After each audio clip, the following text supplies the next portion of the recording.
A cidade de São Paulo engolia seus cidadãos no ritmo acelerado das 6h30 da tarde.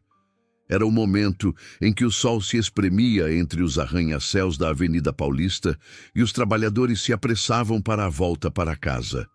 Mas na região central, mais precisamente perto da Praça da Sé, a padaria O Pão de Cada Dia era um pequeno refúgio de cheiros de canela, café forte e massa fermentada. Isabela Santos, de 25 anos, era a alma daquele lugar, filha única de seu Carlos e Dona Lúcia. Isabela cresceu entre pães franceses e sonhos de padaria. Não era a mais vaidosa, mas tinha olhos castanhos que brilhavam com uma honestidade rara. Naquela tarde fria de setembro, enquanto seu pai, seu Carlos, passava o pano no balcão, Isabela foi para os fundos. Pai, o que vamos fazer com o pão de hoje? Sobrou muita coisa, especialmente as broas, perguntou Isabela, com sua voz meiga, que contrastava com o barulho lá fora. Seu Carlos, um homem de mãos calejadas e semblante sempre preocupado, suspirou, guardando o caixa. O de sempre, filha. Joga fora ou, se quiser, dá para algum vizinho. Sabe que não gosto de ficar dando as coisas para quem não merece. Isabela sentiu o habitual aperto no peito que a dureza do pai lhe causava. Mas, pai, é comida. E o senhor da frente, o velhinho que fica na escadaria. Seu Carlos a interrompeu, irritado. Nem pense nisso, Isabela. Já conversamos. Aquele mendigo é um pedinte, um morador de rua. Não quero que as pessoas pensem que o Pão de Cada Dia é um centro de caridade. Os clientes de bem vão sumir. Isabela aqueceu, mas a ordem paterna não sufocou o impulso de seu coração. Havia algo no idoso sentado nos degraus da catedral que lhe partia a alma. Ele parecia a imagem da solidão absoluta, mas tinha um modo de se portar que não combinava com suas roupas velhas e gastas. Dr. Fernando Albuquerque não era um mendigo comum. Aos 70 anos, exibia uma barba branca longa e desgrenhada, e suas mãos enrugadas, diferente de outros desabrigados, quase sempre seguravam um livro de capa dura. Seu olhar, de um azul profundo, era o de um homem que já tinha visto o topo, que havia vivido não na penúria, mas no luxo. E a verdade era exatamente essa. Dr. Fernando era o dono da Albuquerque Holdings, um império de construção civil e investimentos avaliado em assustadores 500 milhões de euros. O dinheiro não era o problema, a dor, sim. Após a morte de sua esposa, Beatriz, e a subsequente ganância e desprezo de seus 3 filhos, que ele considerava abutres interessados apenas na herança, Dr. Fernando sentiu que sua cobertura nos jardins era a prisão mais fria do mundo. Há 3 meses, tomou a decisão mais drástica de sua vida. Desapareceu. Deixou tudo a cargo do Dr. Rafael Godoy, seu diretor de confiança, e se disfarçou de mendigo. Seu experimento era simples, mas vital. Descobrir se neste mundo ainda existia a bondade pura, o amor ao próximo, sem esperar nada em troca. Havia percorrido cidades, e o resultado era invariavelmente o mesmo: ignorância, desprezo, ou, na melhor das hipóteses, uma moeda jogada no chão sem sequer um olhar. Mas então ele chegou à capital paulista, encontrou a escadaria da Sé. E, claro, Isabela. Naquela primeira tarde, Isabela reuniu toda a sua coragem. Pegou um saco de papel com um pão italiano ainda quente e 3 esfirras fechadas. Atravessou a rua e se aproximou de Dr. Fernando. Ele levantou os olhos do livro. Por um instante, Isabela sentiu um arrepio. Aquele olhar azul era perspicaz, intenso, avaliando-a como se ela fosse a responsável por um grande julgamento. "Boa tarde, senhor", disse Isabela com a voz um pouco embargada, estendendo o saco. "É pão fresco, o que sobrou hoje, para o senhor comer algo quentinho." Doutor Fernando a encarou. Não com a avidez desesperada que esperava, mas com dignidade. Pareceu hesitar, meditando. Por fim, aceitou o saco com uma leve reverência. Muito obrigado, senhorita. Que Deus a abençoe. O timbre da voz dele era grave, polido. Não era a voz rouca e submissa de quem vive na rua. A partir daquela tarde, a rotina se consolidou. Eram as 6h30 da tarde, quando Isabela fechava a padaria, preparava uma sacola discreta e cruzava a rua. Com o passar dos dias, a comida virou algo mais. Isabela começou a levar-lhe café quente em uma garrafa térmica nas manhãs frias e até um analgésico quando o via com dores. E com isso, vieram as conversas. Dr. Fernando, a quem Isabela tratava apenas por seu Fernando, era um poço de cultura. Falava da história de São Paulo, da arquitetura dos edifícios e dos museus, com uma erudição que Isabela nunca tinha visto em seus estudos. Me diga uma coisa, seu Fernando, perguntou Isabela certa tarde enquanto ele lia. O senhor fala como um professor. Como o senhor veio parar na rua? Dr. Fernando fechou o livro e o azul de seus olhos se turvou com uma tristeza profunda. A vida, minha jovem. Às vezes, ela te tira o que mais importa e o resto perde todo o significado. O dinheiro não compra o que perdemos. Ele não se aprofundou e Isabela não ousou perguntar mais. Sentia que o passado daquele homem era um campo minado de sofrimento. A bondade de Isabela não era caridade, mas respeito. Ela o via como uma alma, não como um problema social. E isso, para Dr. Fernando, valia mais do que todos os seus 500 milhões. Seu Carlos, o pai, continuava desconfiado. Isabela, você está se apegando a esse sujeito. Isso não é bom. Quem sabe que problemas ele tem com a justiça? Ele a repreendia toda a noite. Pai, ele é só um homem sozinho. Não me pede nada, só aceita o que eu dou, defendia Isabela com firmeza. É o que ele diz, mas um homem tão lido, tão culto. Ele está escondendo algo, insistiu seu Carlos. E seu Carlos não estava errado. Dr. Fernando, sentado em seus degraus, era uma máquina de observação. Ele via como o mundo tratava Isabela, os clientes mesquinhos, a pressão do negócio. E via como Isabela tratava o mundo, sempre com o mesmo sorriso, a mesma gentileza, independentemente da condição social. Certa noite, quando as luzes da padaria se apagaram e São Paulo foi envolvida por uma garoa cortante, Dr. Fernando se cobriu com seu cobertor velho, encharcado, tentando encontrar algum calor. Ele tossiu, uma tosse seca e incontrolável.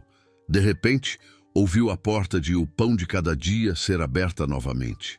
Era Isabela.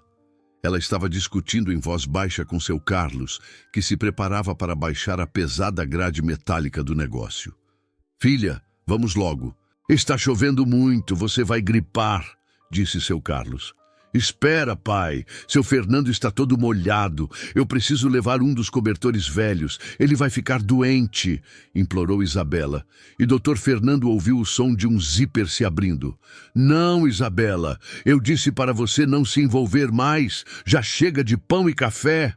A voz de seu Carlos era um rosnado de frustração. Mas, pai, e se acontecer algo com ele? Ele parece tão frágil. Não posso deixá-lo ali tremendo, insistiu ela, com a voz cheia de angústia real. Seu Carlos bufou de raiva.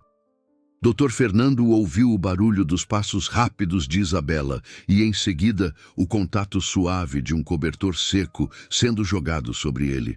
Se cubra, por favor, amanhã eu trago um chá, sussurrou Isabela, sem tempo para mais palavras. Dr. Fernando ficou paralisado, não pelo frio, mas pela emoção. Isabela estava disposta a desafiar o próprio pai, a receber uma bronca, apenas para dar um cobertor a um estranho que, para todos, não passava de um obstáculo na rua. Ela não lhe dava apenas pão, ela lhe dava sua alma. Naquele instante, Dr. Fernando Albuquerque, o homem que havia perdido a fé na humanidade, soube que seu experimento havia chegado ao fim. A bondade existia, e ela se chamava Isabela Santos. Ele ficou ali, sob a garoa, sentindo o calor do cobertor. A tosse, porém, não cessava. O frio da madrugada era cruel e a umidade já havia penetrado seus ossos. A exaustão de meses na rua e a pneumonia incipiente eram demais para o seu corpo. Dr. Fernando fechou os olhos, sentindo um calafrio que não conseguia controlar. Em seu delírio, ele sussurrou o nome da esposa, Beatriz, e em seguida o de sua salvadora, Isabela. Ele desmaiou ali mesmo, nos degraus da Sé, com o livro caído ao lado. A última imagem que teve foi a da luz fraca da padaria de Isabela. A manhã seguinte trouxe um inverno rigoroso a São Paulo, com um céu cinzento e um vento cortante. Eram as 7:30 da manhã, e o barulho da cidade parecia abafado pela densa neblina. Na padaria, o pão de cada dia, seu Carlos estava de mau humor, acendendo os fornos. Isabela, já te falei que não gosto que durma tarde. Que horas você levantou para o preparo da massa? Perguntou seu Carlos, sem encará-la. Isabela, que tinha o rosto marcado pela insônia, deu de ombros. Acordei um pouco mais cedo, pai. O fermento pegou direitinho, a massa está perfeita. Ela omitiu a verdade. A imagem de Dr. Fernando tossindo e tremendo na noite anterior havia roubado seu sono. Sentia-se culpada por não ter insistido em lhe dar mais abrigo. Por volta das 8 horas da manhã, enquanto arrumava os pães doces nas prateleiras, Isabela olhou para a igreja. A escadaria estava vazia. Uma pontada de pavor atingiu seu peito. Seu Fernando nunca faltava. Ele era o único ponto constante naquela metrópole caótica. Pai, o seu Fernando. Ele não está lá, comentou Isabela, aproximando-se da janela com a voz tensa. Que bom, foi procurar lugar melhor. Menos um problema para nós, respondeu seu Carlos com indiferença, atendendo a um cliente. Mas Isabela sabia que algo estava errado. Saiu da padaria e cruzou a rua, olhando por todos os cantos e sob as marquises. Ela o encontrou a meio quarteirão de distância, caído sob um toldo de loja, longe da visão de todos. Estava pálido, tremendo convulsivamente, e sua respiração era superficial e errática. O cobertor de Isabela estava encharcado. Seu Fernando, pelo amor de Deus! Exclamou Isabela, ajoelhando-se no chão úmido, sem se importar com a sujeira em suas roupas. O idoso mal conseguiu abrir os olhos, que estavam vermelhos e vidrados. Ele balbuciou algo ininteligível. A febre era altíssima. Isabela lhe tocou a testa, e o calor que emanava dele era perigoso. Em seu delírio, Dr. Fernando começou a falar, mas não sobre livros ou a história paulistana.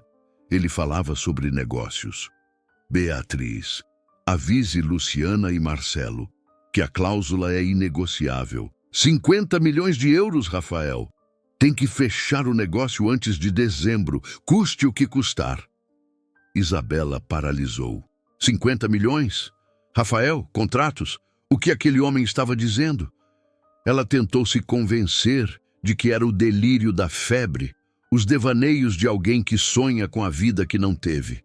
A prioridade, contudo, era salvá-lo. Pai, Dona Lúcia, me ajudem, por favor. O seu Fernando está muito mal, gritou Isabela, correndo de volta para a padaria. Seu Carlos e Dona Lúcia saíram alarmados. Dona Lúcia, com um coração mais mole que o marido, cobriu o Dr. Fernando com seu próprio casaco. Carlos, liga para o SAMU, rápido, o pobre homem está morrendo de frio, ordenou Dona Lúcia. Dr. Fernando foi levado às pressas para o Hospital das Clínicas. O diagnóstico foi sombrio, pneumonia grave, com risco de sepse devido à desnutrição e à idade avançada. Durante os 3 dias seguintes, Isabela não saiu do hospital. Faltou ao trabalho, ignorando as ligações irritadas de seu Carlos. Isabela, é um absurdo. Você vai arruinar o negócio da família por causa de um desconhecido? É um morador de rua, filha. Ele não é seu parente, reclamava o pai. Ele é um ser humano, pai, e ele precisa de mim. Não vou abandoná-lo. Ele me deu mais respeito e companhia do que muita gente decente desta cidade, respondeu Isabela com uma convicção que a surpreendeu. Enquanto Isabela velava por sua vida em um luxuoso escritório na Avenida Faria Lima, o doutor Rafael Godoy, diretor executivo da Albuquerque Holdings, estava no limite de sua paciência. Nada, nenhuma pista. Estamos falando do Dr. Fernando Albuquerque, o empresário mais rico de São Paulo não pode evaporar, esbravejava Rafael com o detetive particular. Rafael Godoy era o único que conhecia a fundo o experimento do Dr. Fernando, mas não concordava com ele. Havia negócios multibilionários paralisados e a ausência do patriarca começava a desestabilizar as ações. Nesse momento, duas figuras arrogantes e bem vestidas invadiram seu escritório. Luciana e Marcelo Albuquerque, os filhos de Dr. Fernando. Exigiam saber onde estava o pai. Rafael, seja direto, disse Marcelo, ajeitando o terno. A mídia está farejando. Se o velho teve um ataque ou sumiu de vez, precisamos garantir que o conselho não congele os bens. Luciana, igualmente fria, reclamou. E se ele tiver batido as botas, preciso da chave da fazenda. Você sabe que a coleção de joias da mamãe está lá? Rafael os olhou com desprezo. A ganância dos filhos era a razão da fuga do pai. As preocupações de vocês são mesquinhas. O pai de vocês não morreu. Ele tirou um recesso forçado. Quando ele decidir voltar, voltará. Recesso forçado? Zombou Luciana. Aquele velho está senil. Se ele não aparecer em uma semana, iniciaremos o processo para declará-lo legalmente incapaz. A Albuquerque Holdings não pode afundar por causa dos caprichos de um idoso. Os filhos partiram, deixando Rafael com a urgência de encontrar seu chefe antes que fosse tarde demais. Ele sabia que se Dr. Fernando soubesse que os filhos planejavam interná-lo, a retaliação seria implacável. No hospital, ao quarto dia, Dr. Fernando abriu os olhos. A febre havia cedido. A primeira coisa que viu foi Isabela, dormindo profundamente na cadeira desconfortável. O rosto dela estava marcado pelo cansaço, e suas mãos, calejadas pela farinha, estavam rachadas pelo frio. Ele a observou. Ela havia arriscado seu emprego e sua paz familiar para cuidar de um morador de rua. Em toda a sua vida, ninguém, nem mesmo seus filhos, havia demonstrado tal devoção. Quando Isabela acordou e o viu consciente, desabou em lágrimas de alívio. Ela o abraçou com a felicidade pura de quem recupera um ente querido. Ah, seu Fernando, que alegria! Pensei que o perderíamos. Não se preocupe, o pior já passou, meu anjo, ela sussurrou. Naquele abraço, Dr. Fernando soube que o teatro precisava acabar. Ele não podia mais mentir para o único ser humano que o havia amado sem máscaras. No entanto, para garantir que o coração de Isabela fosse totalmente puro, para afastar qualquer dúvida sobre a autenticidade de seu afeto, ele faria um último teste, o mais cruel de todos.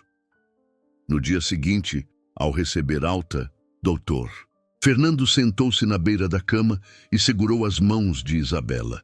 Minha menina, ele começou, com a voz ainda fraca. Preciso ir.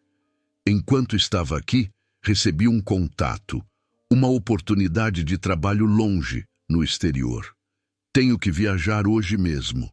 O rosto de Isabela entristeceu-se imediatamente. Mas tão depressa? Eu pensei que o senhor ficaria...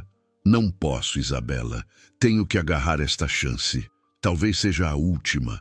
Mentiu o doutor. Fernando, sentindo-se um monstro por causar-lhe dor. Isabela assentiu, forçando um sorriso. Claro, seu Fernando. O senhor tem que pensar no seu futuro. Dr. Fernando olhou para baixo e, então, lançou o teste. Mas tenho um problema, Isabela. E me envergonha muito pedir isto. Não tenho dinheiro para a passagem nem para me sustentar no começo. Preciso com urgência de 200 euros. Isabela ficou em silêncio. 200 euros. Para ela, era uma fortuna. O equivalente a quase metade do seu salário. Dr. Fernando sabia que para conseguir esse dinheiro, ela teria que fazer um sacrifício terrível. Eu vou conseguir, seu Fernando. Não se preocupe. Se é para o senhor ficar bem, eu vou conseguir, afirmou Isabela com uma determinação que gelou o sangue de Dr. Fernando. Excelente. Chegamos ao ápice da tensão. Aqui está o capítulo 3, o momento da prova de fogo, o sacrifício de Isabela e a dramática revelação de Dr. Fernando, em português brasileiro. Capítulo 3 de 4. O pedido de Dr. Fernando ecoou na mente de Isabela durante toda a noite. 200 euros. Era o preço da esperança para o homem que ela aprendera a amar como um pai. Para ela, essa quantia era uma montanha, resultado de meses de pequenas economias guardadas para uma eventual emergência familiar. Quando voltou para a padaria naquela tarde, seu Carlos a recebeu com a testa franzida. Já se livrou do seu amigo, Isabela? Já percebeu que não pode carregar o peso do mundo nas costas? Carlos, não é hora, interveio Dona Lúcia, percebendo o tormento no olhar da filha. Ela está exausta. Isabela abraçou a mãe e confrontou o pai. O seu Fernando está indo embora. Conseguiu um trabalho fora, mas precisa de 200 euros para a viagem. Eu tenho que conseguir. 200 euros? Seu Carlos soltou uma risada incrédula. Você perdeu o juízo. Onde vamos arrumar esse dinheiro? Nós mal temos para as contas, filha. Isso é luxo. Isabela mordeu o lábio. Sabia que o pai não cederia. O dinheiro só poderia vir dela mesma. Ela se dirigiu ao seu quarto nos fundos da padaria. Abriu um pequeno cofrinho de madeira que guardava poucas moedas e lembranças afetivas. Lá, envolto em um lenço de seda, estava o cordão de ouro de sua avó. Era o único objeto de valor sentimental e material que possuía. A avó lhe dera no seu aniversário de 15 anos com um conselho. Se um dia você estiver em grande aperto, venda, mas que seja por uma causa que valha ouro, minha menina. Lágrimas rolaram em seu rosto. Ela não vendia apenas ouro, vendia uma parte de sua história. Mas seu Fernando, sua dignidade e a chance de uma nova vida valiam mais do que qualquer metal. Às 9 horas da manhã do dia seguinte, Isabela foi a uma loja de penhores na rua do gasômetro. O avaliador, um homem sisudo, examinou o cordão. É ouro bom, moça. Posso te dar 200 euros exatos, nenhum centavo a mais. Isabela apertou os olhos, segurando o choro. A transação foi feita. Sentiu um vazio no pescoço, mas uma certeza quente na alma. Ela havia cumprido. Voltou para a padaria e esperou. Dr. Fernando havia marcado de se despedir às 4 da tarde na escadaria da igreja. Dr. Fernando chegou pontualmente. Vestia as mesmas roupas surradas, mas havia uma tensão diferente em seu olhar, uma angústia que Isabela não conseguiu identificar. Isabela se aproximou dele com um sorriso forçado, estendendo um envelope branco e grosso. Aqui está, seu Fernando, 200 euros como o senhor pediu. Se cuide muito e prometa que, se tudo der certo, me mandará notícias. Dr. Fernando pegou o envelope. Suas mãos tremiam, não de frio, mas de uma emoção incontrolável e profunda vergonha. Abriu o envelope, viu as notas amassadas, fruto de um sacrifício evidente, e soube o que Isabela havia feito. Uma jovem que não tinha nada havia vendido sua única herança de valor por ele. Naquele momento, Dr. Fernando Albuquerque desmoronou. Sentou-se nos degraus e começou a chorar. Era um choro silencioso, desesperado, um lamento pela maldade do mundo e pela pureza inigualável da mulher à sua frente. Por que, Isabela? Por que você fez isso? De onde tirou esse dinheiro? Soluçou o doutor. Fernando, sem conseguir encará-la. Isabela, confusa com a reação, ajoelhou-se ao seu lado. Não importa de onde veio, seu Fernando.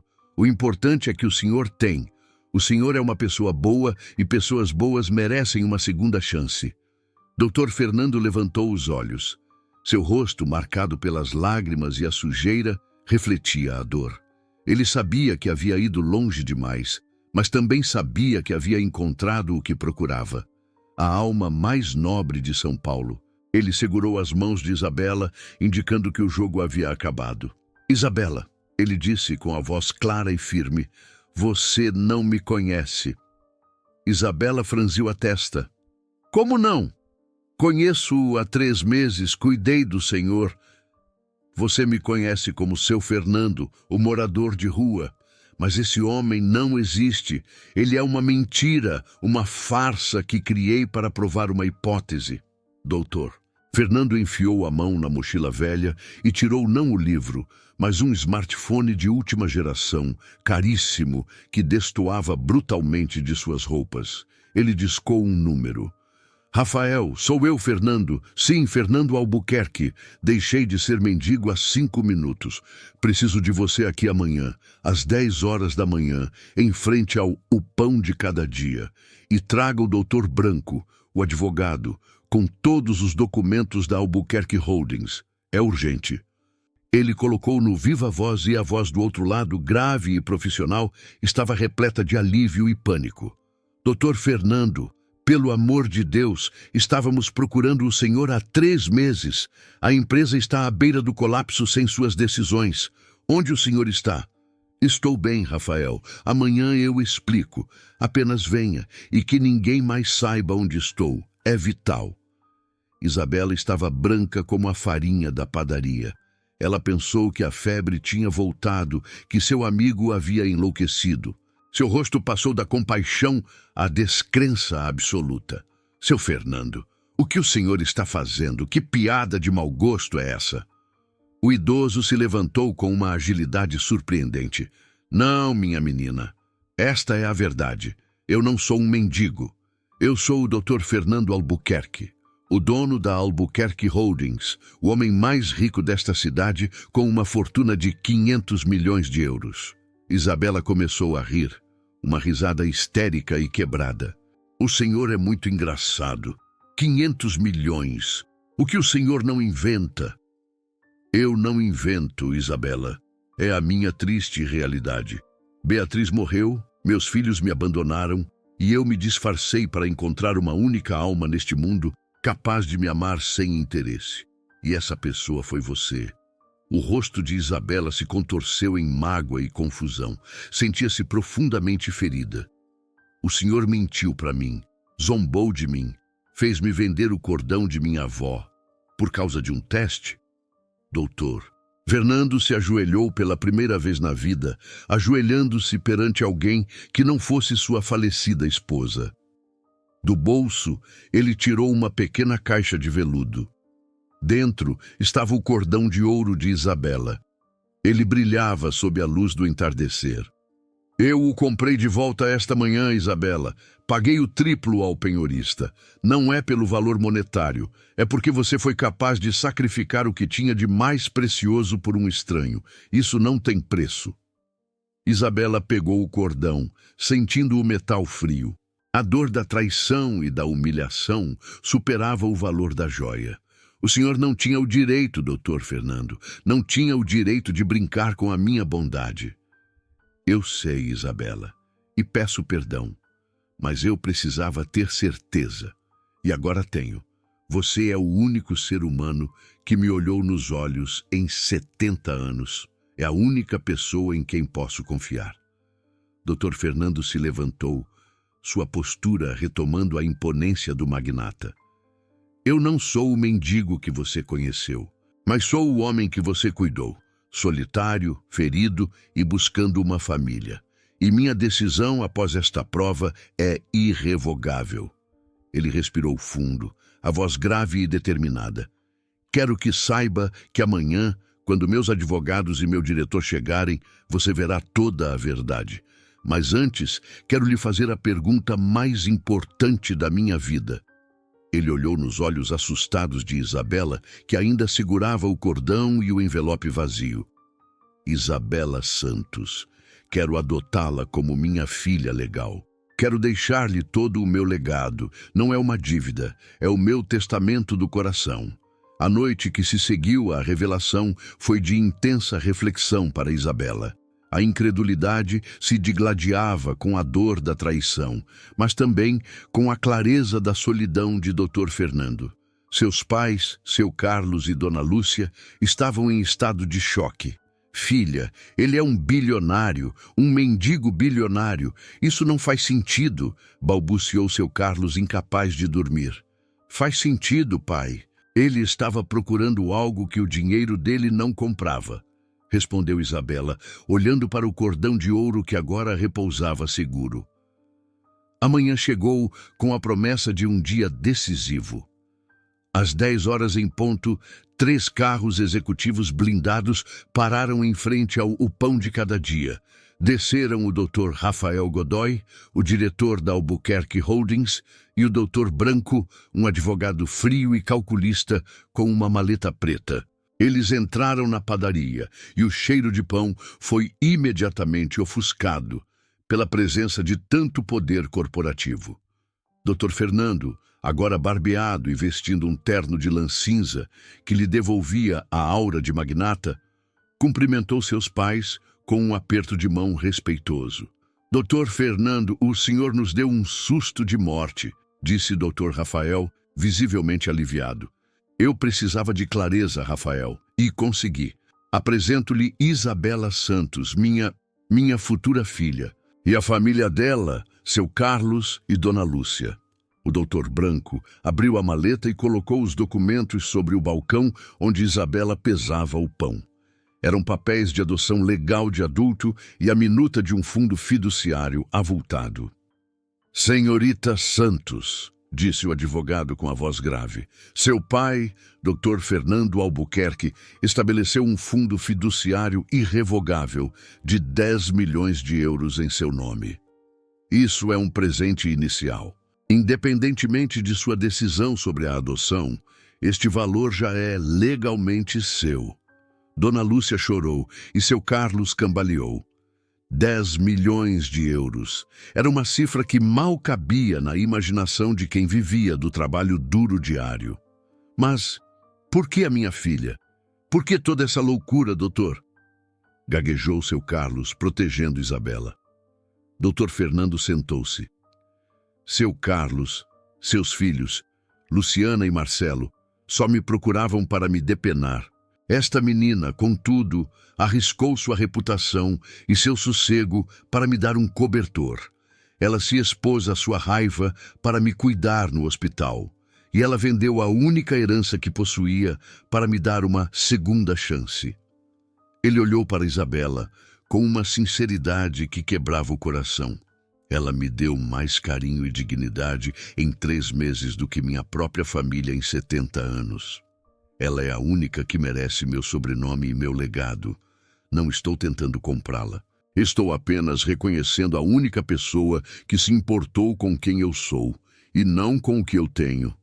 Isabela, que absorvia a dimensão daquele poder, finalmente se manifestou. Sua voz era baixa, mas firme. Eu aceito, Dr. Fernando. Aceito ser sua filha, disse, surpreendendo a todos. Mas eu tenho uma condição, e se o senhor não aceitar, não temos acordo. Dr. Fernando a olhou com respeito. Qual seria minha menina? O senhor não me adotará apenas a mim, declarou Isabela, segurando a mão de sua mãe. O senhor adotará minha família inteira. Meus pais não vão me deixar. Eles me criaram com o coração que o senhor valoriza. Se eu sou sua filha, eles são sua família. O Dr. Branco tossiu discretamente. Dr. Rafael balançou a cabeça. Mas Dr. Fernando sorriu, um sorriso genuíno e relaxado. Acordo fechado, disse Dr. Fernando, batendo na mesa. É a melhor condição que você poderia ter colocado. Nas semanas seguintes, o mundo corporativo de São Paulo foi abalado. Dr. Fernando comprou o prédio inteiro da padaria. Reformou o Pão de Cada Dia, transformando-a em uma boutique de pães e doces de luxo, nomeando Isabela como diretora. Para seu Carlos e Dona Lúcia, ele comprou um andar inteiro acima da padaria, Um apartamento que finalmente lhes ofereceu conforto e paz. A cerimônia de adoção foi discreta, realizada no cartório da Sé, mas o significado era colossal. Para o Dr. Fernando, o verdadeiro contrato havia sido selado meses antes, na escadaria da igreja, com um simples pão. A notícia, claro, chegou aos ouvidos de Luciana e Marcelo Albuquerque. Eles apareceram na padaria, furiosos e acompanhados de seus próprios advogados. Isto é uma aberração, uma fraude. Papai está senil e essa aventureira está nos roubando, gritou Marcelo. Não ouse insultar minha filha. A voz de Dr. Fernando era um trovão. Vocês perderam o direito de me chamar de pai por conta da ganância de vocês. Isabela me deu a mão quando eu não tinha nada. Vocês me deram as costas. Dr. Fernando revelou seu plano final. O legado da Albuquerque Holdings será usado para criar fundações de apoio a desabrigados e famílias carentes. 30% de todos os lucros irão para a filantropia. Minha filha, Isabela, supervisionará a transição. Luciana e Marcelo tentaram entrar com ações judiciais, mas Dr. Fernando havia agido dentro da lei e com a mente sã. Eles falharam em reverter a adoção, mas, ao longo do tempo, vendo o renascimento do pai, começaram a buscar uma reconciliação, ainda que tímida. Um ano depois, Dr. Fernando Albuquerque celebrava seus 71 anos na sua antiga cobertura, agora cheia de vida. Isabela e seus pais estavam ao seu lado. Durante o brinde, ele falou emocionado. Há um ano eu era o homem mais rico e mais só do mundo. Hoje sou o mais rico em afeto e família. Minha filha Isabela me ensinou que a generosidade não precisa de retorno para ser valiosa. Ela me amou quando achava que eu era apenas um pobre velho. Isabela se levantou e o abraçou. E o Senhor, Pai, me ensinou que família não é o sangue que herdamos, mas o amor que escolhemos. Na manhã seguinte, às 7 horas em ponto, Dr. Fernando e Isabela estavam na cozinha de O Pão de Cada Dia. O magnata de avental ajudava a amassar a farinha e a atender os clientes. Os paulistanos se acostumaram a ver o bilionário ao lado de sua filha, servindo pão com o mesmo sorriso de humildade. Dr. Fernando havia encontrado o propósito que seus 500 milhões não puderam comprar. E Isabela havia descoberto que se pode ter uma fortuna sem jamais perder a generosidade que torna a vida verdadeiramente rica.